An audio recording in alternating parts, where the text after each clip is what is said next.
গতকাল রাত্রে অর্থাৎ 15 ফেব্রুয়ারি রাত অনুমান 11:30টার দিকে আমাদের কাছে যাত্রাপুর থানায় খবর আসে যে দুইজন পুরুষ এবং একজন মহিলা সন্দেহজনকভাবে নিদয়ার যে 3 ডেপা যে চুমুনি এখানে ঘোরাফেরা করছে। লোকাল পাবলিক এখানে আসে, তো খবরের ভিত্তিতে আমরা এখানে যাই এবং লোকাল পাবলিকের সহযোগিতায় দুইজন অপরিচিত, একজনের নাম হলো আজিজুল শেখ, আরেকজন আতিউল শেখ, আরেকজন স্বপ্না শেখ নামে মহিলা। এই তিনজনকে আমরা এখানে ডিটেন করি এবং তাদের কথাবার্তার মধ্যে অসংলগ্ন কিছু জড়িত আছে এবং বোঝা গেছে তারা বাংলাদেশি এবং তাদেরকে ইন্টারভিউশন পরে তারা স্বীকার করছে যে আমরা বাংলাদেশি। তারা এটাও স্বীকার করে গত 4 বছর আগে তারা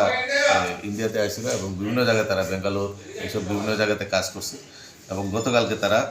বাংলাদেশ তাদের নিজের বাড়িতে যাওয়ার উদ্দেশ্যে, বাংলাদেশ তাদের বাড়ি নড়িয়াল ডিস্ট্রিক্ট বাংলাদেশে, তারা নিজের বাড়ির উদ্দেশ্যে যাওয়ার উদ্দেশ্যে এখানে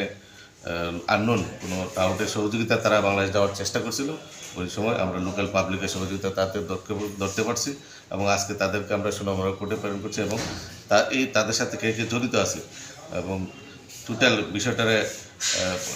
গতিয়ে দেখার জন্য আমরা ইনভেস্টিগেশনের স্বার্থে আমরা তাদেরকে রিমান্ডে রাখছি।